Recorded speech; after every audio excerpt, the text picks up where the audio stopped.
80માં સ્વતંત્રતા દિવસની ઉજવણીના ભાગરૂપે અમદાવાદમાં રવિવારે સવારે તિરંગા યાત્રાનું આયોજન કરવામાં આવ્યું હતું।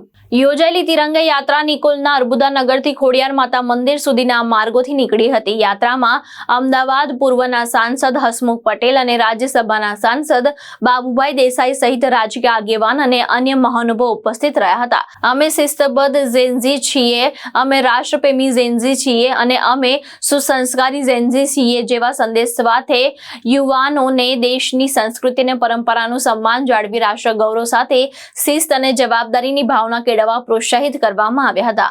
તિરંગા યાત્રા દરમિયાન વિવિધતામાં એકતાનો સંદેશ આપી નાગરિકોને વધુ સશક્ત બનવાના નિર્ણયમાં પોતાનું યોગદાન આપવા અપીલ કરવામાં આવી હતી। मेरा नाम रिया सिंह सेंगर है और मैं भी एक जेनजी हूँ। जैसे कि आपको पता होगा कि इस टाइम पर जेनजी कितनी ज़्यादा पावरफुल है, वो जो चाहे वो कर सकती है।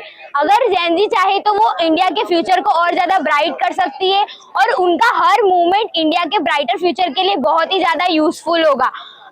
आपने देखा होगा कि सीजेपी के प्रोटेस्ट में अभी जो हुआ था पेपर लीक, उसके हिसाब से आधे जेनजी जो इंडिया को डीमोटिवेट कर रहे थे और उनके बारे में नेगेटिव बातें कर रहे थे और जिन्होंने पॉजिटिवली उनके गोल को देखा था कि पेपर लीक एक बहुत ही बड़ा मुद्दा था और उन्होंने उस बात पे अपना विचार रखकर जेनजी के पेपर लीक को वापस से धर्मेंद्र प्रधान को इस्तीफा दिलवाया था।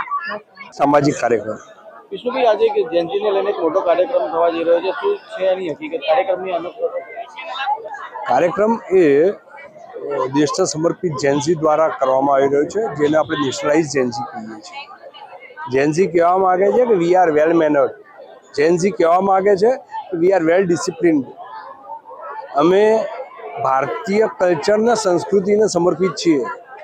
જે અમારો જે પિક્ચર બનાવવામાં આવ્યું છે એ અમે નથી, એમાંથી અમારામાંથી કેટલાક 1-2% એક કદાચ એમની ઉશ્કેરણીમાં આવી ગયા હતા, પણ અમે રાષ્ટ્રને સમર્પિત છીએ, અમે ઇન્ડિયન આર્મીને સમર્પિત છીએ, અમે કોન્સ્ટિટ્યુશનને સમર્પિત છીએ, અમે મોદી સાહેબને સમર્પિત છીએ।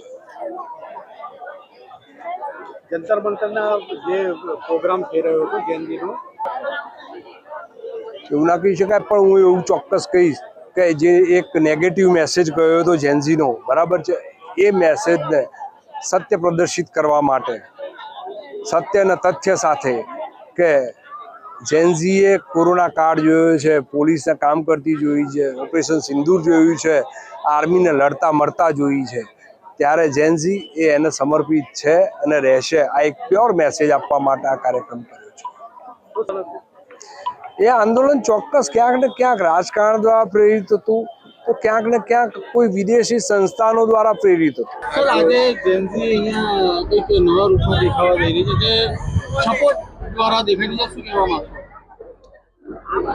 આજે મારા મત વિસ્તારના અર્બુદાનગર ખાતેથી યુવા જેનજી યુવાનો અને યુવતીઓ એક સાથે પોતાનો રાષ્ટ્રપ્રેમ દર્શાવતા તિરંગા યાત્રામાં જોડાયા છે। આ જેનજીના મનમાં સ્પષ્ટ છે કે દેશના લોકપ્રિય પ્રધાનમંત્રી નરેન્દ્રભાઈ મોદીજીના નેતૃત્વમાં અમારું ભવિષ્ય ઉજ્જવળ છે। નરેન્દ્રભાઈ મોદીએ અનેક મેડિકલ સીટો વધારી, અનેક યુનિવર્સિટીઓનું નિર્માણ કર્યું, IITs બનાવી, એમ્સ બનાવી અને આ 15મી ઓગસ્ટે પણ 1 કરોડ યુવા યુવતીઓ માટે AI લર્નિંગ ડિસ્ટન્સ અને સ્પોર્ટ્સમાં ઉજ્જવળ કારકિર્દી માટેની ઘોષણાઓ કરી છે। મોદીજીના નેતૃત્વમાં વિશ્વાસ કરતા કરતા આજના જેનજી આજે ઉત્સાહભેર તિરંગા યાત્રામાં જોડાઈ રહ્યા છે, ત્યારે યુવાનોમાં એ વિશ્વાસ સ્પષ્ટ દેખાઈ રહ્યો છે કે મોદીજીના નેતૃત્વમાં યુવાનોનું ભવિષ્ય ખૂબ સુંદર અને એમની અપેક્ષા પ્રમાણેનું થવાનું છે।